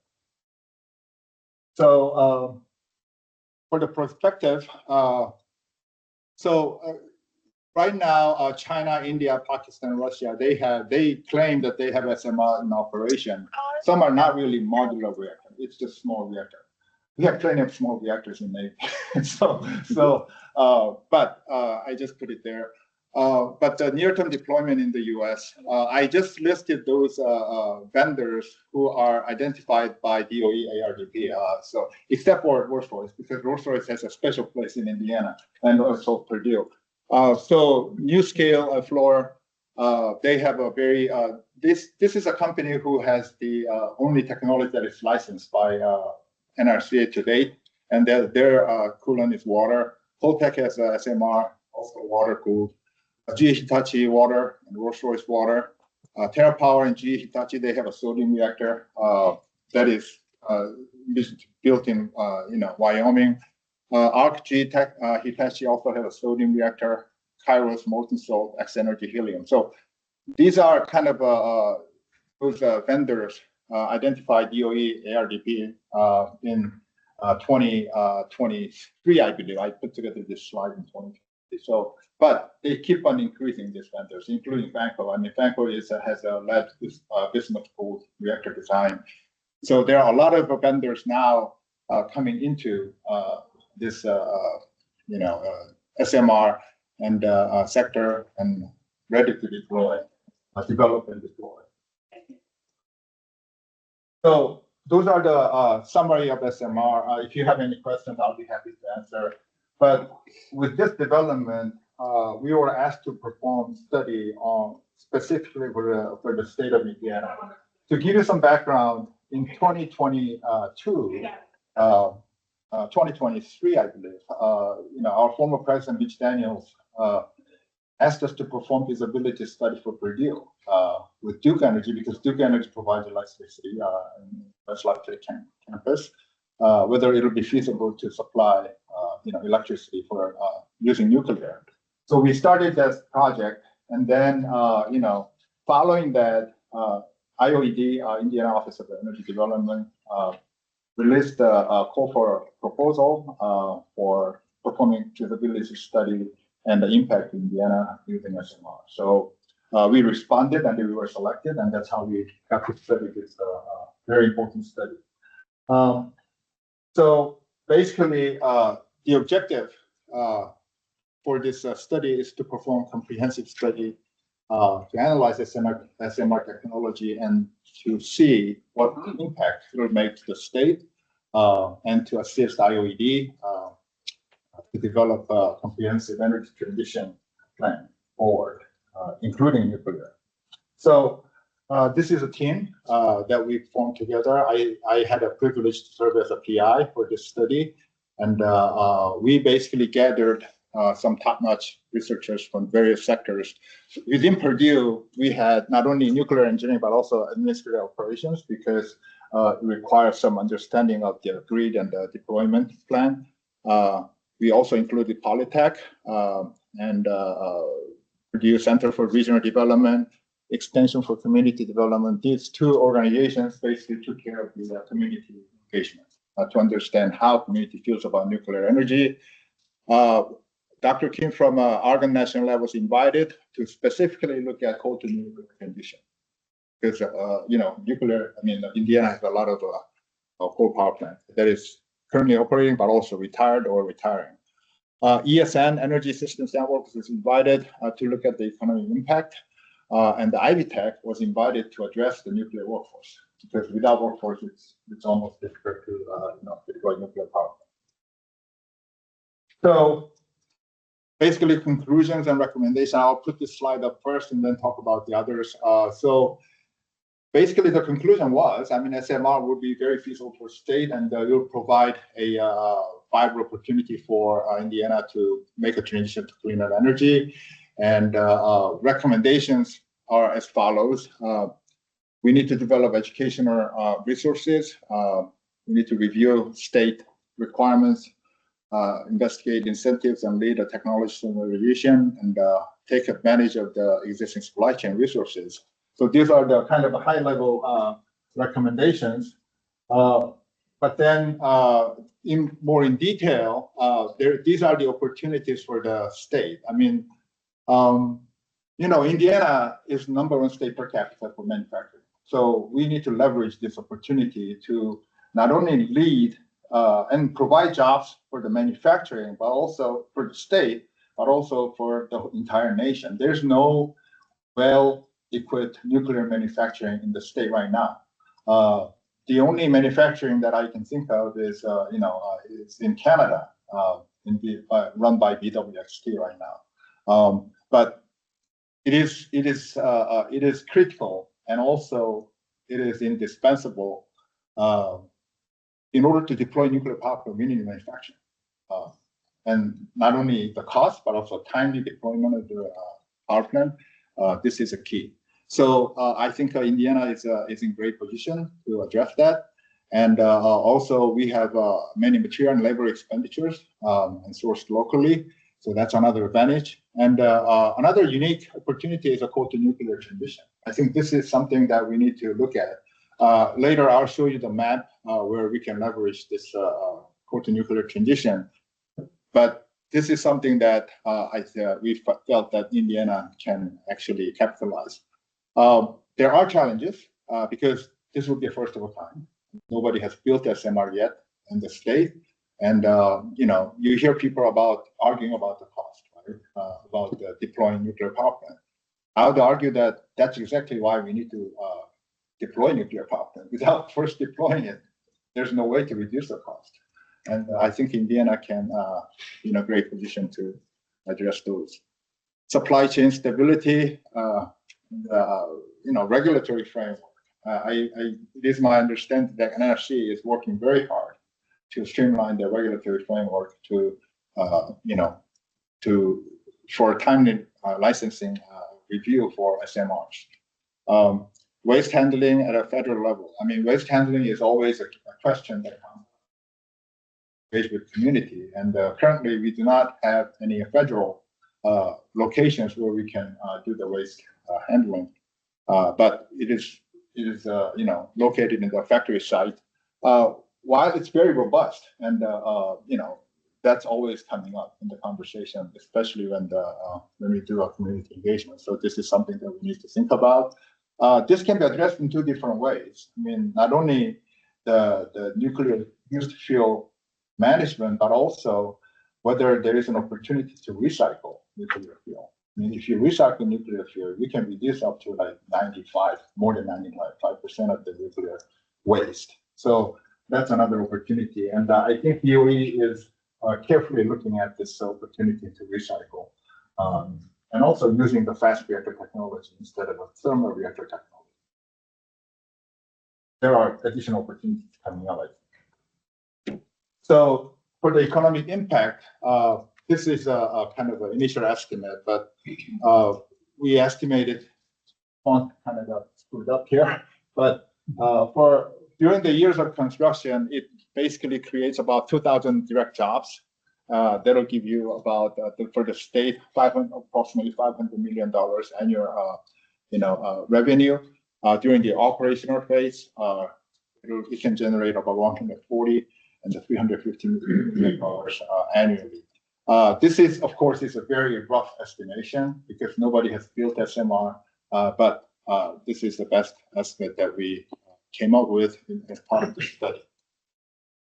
And of course, the cost, right? Cost of the electricity is yet to be known because we haven't really built it yet. So, and then this is the sites. So we have performed a coal to nuclear study. There is a well-developed kind of assessment tool developed by DOE to do this study. And you can see that there are 8 sites. One of them is, it looks like 7, but I think one of them is kind of overlapped with each other. So there are 8 sites identified in the state of Indiana where it's very, very suitable for a coal to nuclear transition. AEP is currently looking at down in South, but there are other locations that we can leverage.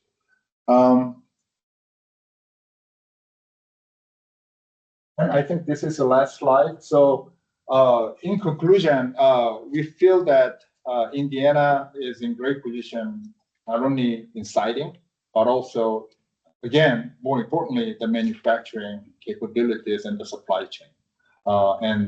I hope that the government and stakeholders can leverage this opportunity and deploy not only nuclear power plant, but also establish an ecosystem for manufacturing. And that would be great for the state as well as for the nation. Thank you, Dr. Kim. Any questions? One thing I just wanted to mention is that, especially at this point in time, but I think in general, having access to robust power is an economic driver. So you showed the direct jobs for construction and operation for the plant, but then having that power and energy located here is just going to be a great draw for further economic development. I didn't talk about the educational side, but I think education is also very, very important because not many people know the capacity factor of nuclear power. I mean, when I had an opportunity to make a presentation to the Wabash Valley Power Alliance group about a year ago, and when I talked about 92% capacity, people basically, I heard, wow. So clearly tell me that they didn't know.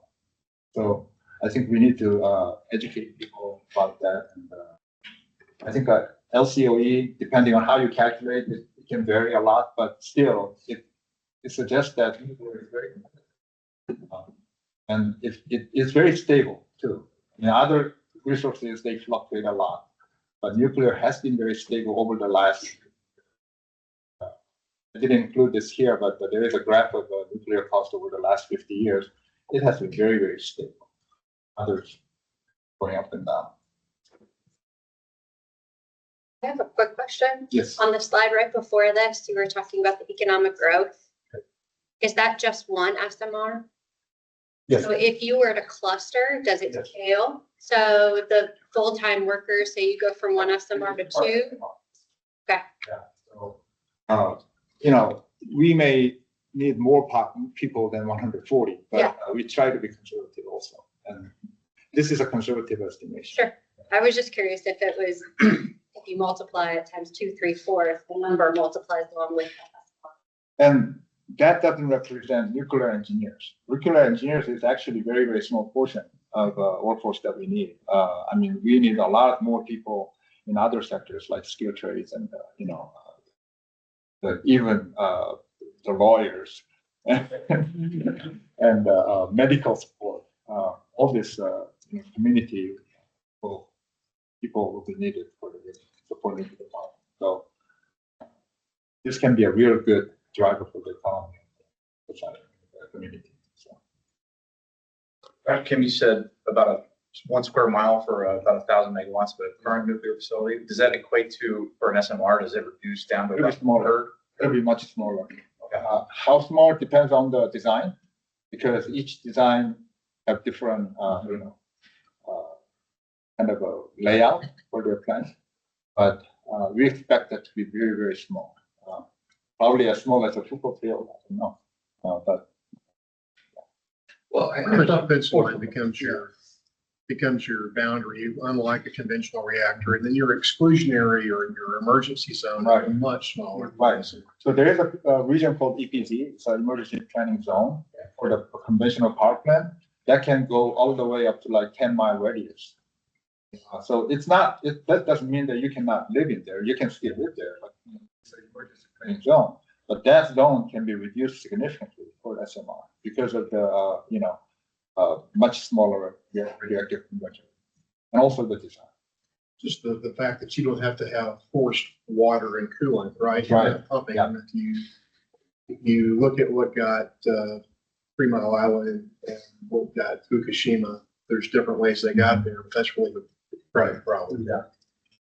So all this recent design reflects the lessons learned from major events like TMI and Fukushima. We do not, talk about Chernobyl. Chernobyl will never happen anywhere else but old Soviet Union. Literally, because it didn't have a containment, which is our last barrier for the reactor safety design. It's all the reactor power has throughout the world. But that was the only reactor that didn't have it, and it happened, and unfortunately, many people died. So, but TMI, Fukushima, there has been no casualty under the severity of the accident conditions. We still don't have any casualties related to radioactive materials or resistance.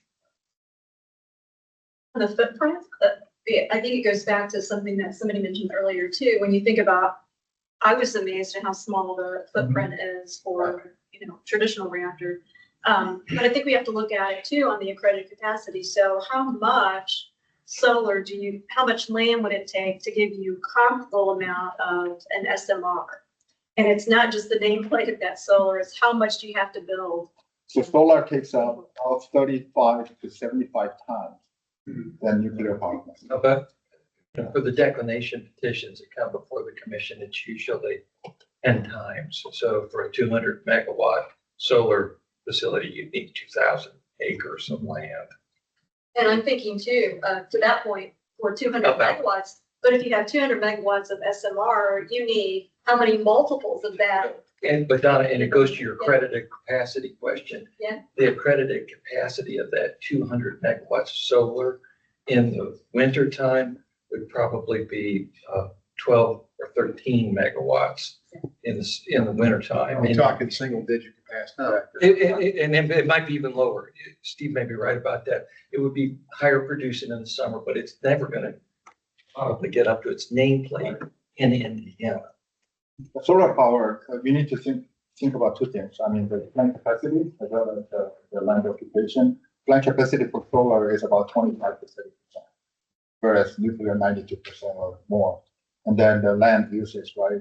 I often use Manhattan as an example. If you fill up the Manhattan with a solar panel, you still cannot match one nuclear power plant, 1 kilowatt.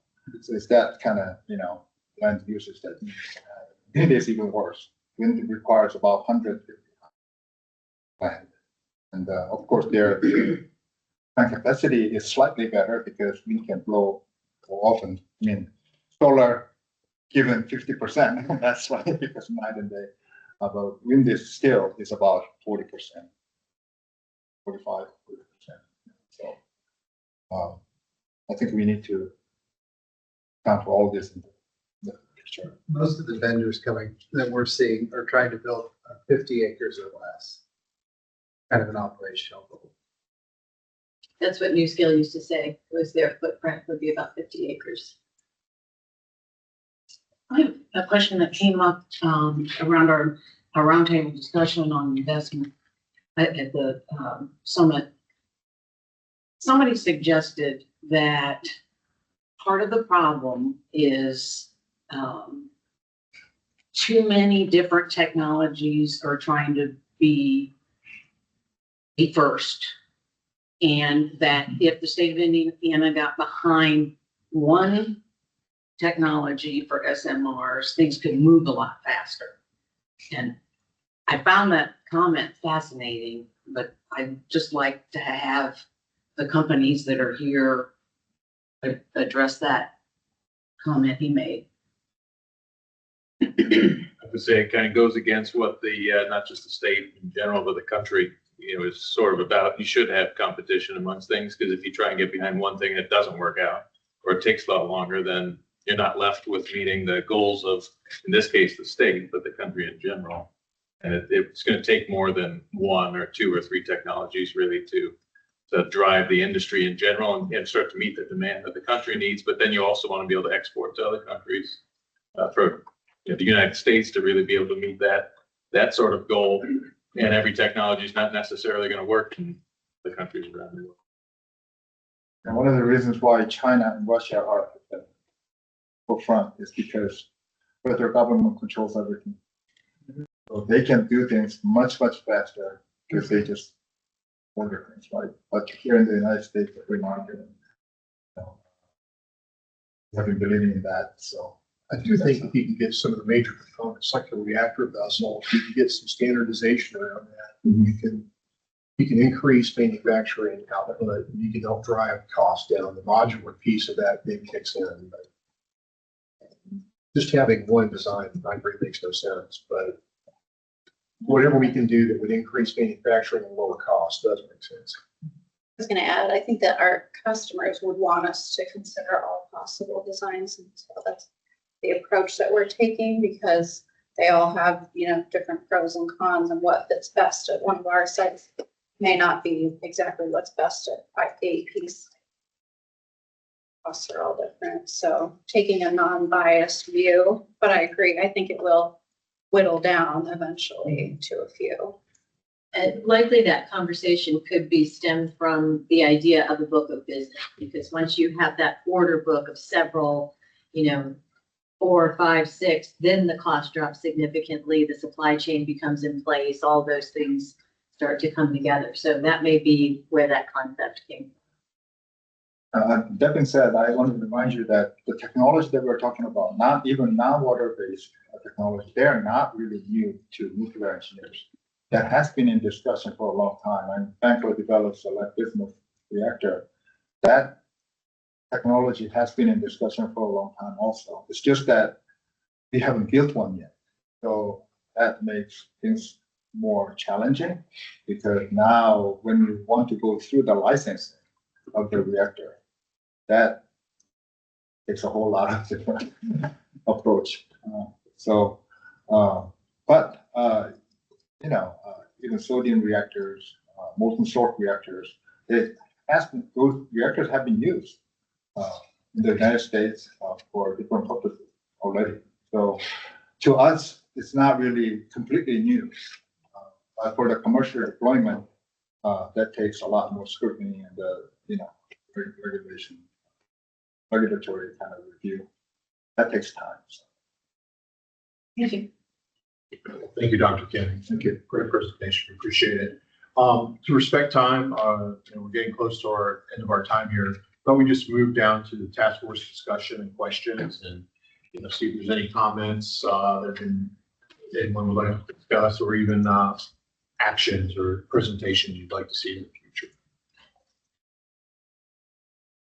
There's one thing I wanted to throw out for the group and just mention, is that the U.S. Department of Energy is expecting to put out a funding opportunity announcement around spent fuel, and that Yucca Mountain in Nevada was closed down, not looked at. People of Nevada didn't want it. And so in the last Trump administration, the administration said, okay, fine, we're not going to keep pushing that. But the government wants to find some place to store the fuel so that it's not continuing to sit at all the power plants. And they're looking for states to respond to this funding opportunity announcement. And I don't know what it's going to look like, but it's something that I put out there for this group to ponder, think about, watch for. And, I think it would be responsible for us to make a recommendation of what the state, if the state would like to participate in or consider participating in that. There's a lot of different ways that you can store fuel. And so anyway, I put that out there as a topic for the group. Just for your information, there have been, so I think it was a DOE office, they reached out to us, Purdue, to provide them with some conceptual ideas about this, fuel storage site. And it's not about really the fuel itself, but about the design and the facility. We gave them some ideas, and we're still communicating. There's no proposal. But at the same time, Department of Labor reached out to me and they asked for what are the opportunities for the workforce development, because so we provide some information. What are the needed workforce, including the new workforce, and the laborers and the skilled trades. So this is something that I think not only Purdue but also we as a state should address, starting from I think K-12, because they need to be informed that there are job pathway for them to go into in nuclear, right? So I just wanted to keep you informed. Those are the two places where they reached out to Purdue. I mean, to me, Great. Yeah. Thank you. It's like the Department of Labor is interested, and I heard from DOE, some of the staff members, that they are collaborating with DOL to address this. Great. Secretary, there were a couple comments when we were at the table earlier, some really good comments about the importance of education. So we haven't built a nuclear power plant at AP in 50 years, so I don't know what that's going to look like for us. But I think thinking about what we can do upfront as a coalition to help the back end move smoother, helping people understand what is spent fuel, what does it look like, kind of what it's not weapons grade, all those sorts of things, but just any sort of environmental concerns that we can address or questions we can answer up front, I think would be really good use of our time. That would be great. I agree. Secretary, why don't we get Tech and Arana to come in and address the group? Those folks build casts and store fuel. So for companies like that, so they can just tell us what they do and what the process is and what the regulations look like, just to put that to bed. Because if we have operators that are currently doing that, it's probably the best place to learn. Yeah. If I could throw in there too, we ratepayers of Indiana in I&M service territory are paying into the fund for the dealing with that stored energy. So ultimately, if the U.S. government was to come through with a final destination, whether it's for processing or storing, it could mean substantial ratepayer savings to those facilities that are currently operating, and those new ones that would be operating, whether it's the advanced reactors or small modular, they're all going to have some waste involved in it too. But I think it would probably be a good idea to hear what that kind of cost is. Maybe somebody from EPRI would be best positioned to tell us what the U.S.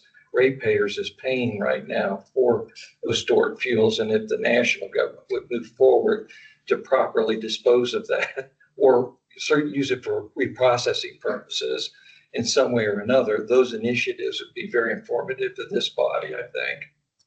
Great suggestion. I think one of the most surprising things to me, now that we're involved in the Palisades opportunity, is just how little space all the spent fuel takes. I grew up here about Yucca Mountain, so I envision this mountain of waste. Everything from the beginning of nuclear generation to the state would fit into football fields. It's a pretty small footprint of all the spent fuel we brought it, which was mind-boggling to me. And to see it actually stored on site at a nuclear plant. I would have walked by it if somebody hadn't told me what it was when I was touring the facility. You wouldn't even what it know. was. Right. So I think there's a lot of education around that. Yeah, I Everyone totally we agree. take through DC Cook, that's their, well, not everyone, but lots of people have concerns about spent fuel after they see how it's stored. And your point, space it takes up, it's much less of a concern. Very much, afterwards. yeah. So not everybody's made that trip, but figuring out a way we can convey the same message to a broader audience that they could be in our best interest as a state. Did you want to talk at all about how the spent fuel can be whittled down through the process of your type reactor? I mean, there still has to be changes on a federal government level to allow reprocessing, but the DOE seems to be at least as open as they ever have been in exploring that as an opportunity. But like Dr. Kim said, fast reactor can burn the other materials that are byproducts, I guess, of a thermal reactor. And that's been the cornerstone of a lot of our team for most of their career. It's developing, pushing towards that technology. So that's something we're actively pursuing to try and push through. We'll have other things we can announce as we move forward with that, but that's something we would like to actually build and bring here into Indiana.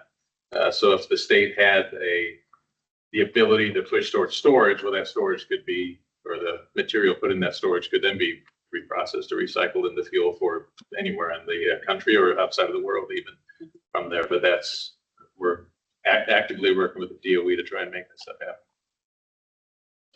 And DOE created a website for fast reactor. So that's a signal, right, that they're interested. And we'll be at PNNL in a few weeks to present with Bofang and the other fast reactor team.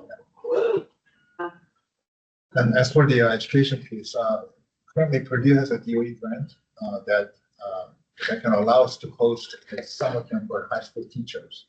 So if you That's know, great. yeah, so initially we thought about having a high school student summer camp, but we changed that to high school teachers because we thought that it would be a greater impact for the high school teachers to be educated than the student.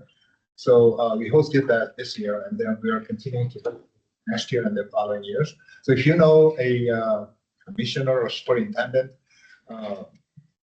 please get them connected with me, and I'll be happy to invite them to those summer camps. We should put that as a notice on John's website too. I think no, we'll get that on the website for everybody. Sorry, and I'm sorry to throw another one at you, but I don't think I've ever seen a bigger ambassador for nuclear than the county commissioner of Spencer County. Oh, yes. I don't know what that guy's name is, but Jim Seiler. you need him on a video. Oh, yeah. It wouldn't be bad because he's got a personal testimonial about the job creation. It's not anecdotal. It's precisely what it means to have a power generation facility in your backyard, what it means to the school corporation, what it means to jobs generationally to a community. And he is unashamed about any of that. I don't remember his name, but Jim Seiler. he was as authentic as the day has come. When we were there in Michigan, where our DC Cook unit was an effective ambassador for nuclear power too, having lived in that community and being around, remembering when we broke ground in that facility as well too. Amazing. I met a couple county folks from northern Indiana that really believes wholeheartedly that those a lot of counties that are pushing back on solar and wind and data centers could be brought around through education to support nuclear. And so that's part of their mission. So I found that conversation very interesting as well. I've heard similar. Okay. I wanted to mention one thing on Henry's presentation at the end. Some of the DOE recommendations, one was regional imports. If one wants to import, someone needs to export. So maybe we could look at one of the kind of outcomes or goals of the coalition is to review what it would look like if Indiana at some point was a regional exporter of power. And make that maybe a goal or something we at least look at. We've got about 3 gigawatts needs in the state. Would it or could it be possible? The governor's talked about that, right? Yeah. The governor has talked about that, and I think there's some camps that say, yes, that gives us added security. And then some camps that say, well, as long as we have the ability to get a power purchase agreement and we have that agreement in hand, we're in good shape. So it doesn't really matter if it's here or not, like looking at Cook is across the border, but we have that access to that energy. But I think that being an exporter is a good goal. It does create a lot more security and it gives a draw as an economic driver too for the state. There's an ability to have generation, rate-based generation that's above and beyond your forecast with the RTO. That'd be one way to do that. You have to balance that with the cost implications as well. And I think that's the spot on the point. It's always the balancing affordability. Right now, when there's such a need for new generation, it looks, well, if you had excess, you'd be in great shape. I would say the history of our company has been, we've been on the other side of it, building back in the early 80s for what was projected to be a tremendous amount of load growth. The economy didn't develop that way, and we and the rest of the industry ended up with a lot of excess generation. And at one time, we had a 40% rate increase in 1 month. So that's the other side of balancing that out, because we won't always be in a short position. Well, Chairman just the other day had a good conversation, I think, with the Department of Energy about the forecasting and how to best continue to forecasting. And if I don't repeat this right, but the gist of it was that we're doing the right thing to keep forecasting the way we have been doing and build to suit as new projects come into the state. So as big, large load users come into the state, you work with your utility, you build for that particular user instead of doing a lot of building and you build it and they will come. Although I think there's still room for the independent power producers in certain parts of the state that are willing to come in and then either sell for power purchase agreements to the utilities or sell into MISO. There's some room for that still. Well, we're at our time. Appreciate everybody coming today. Our next meeting is December 11th. We'll send out follow-up for this meeting and we'll send some more information on location and everything for the next meeting. Since we're making history here, having the first meeting, could we do a photo? Great idea. I'll take it. No, I'm taking it. No, you can take it, John. John, you're on the committee. Okay. Okay.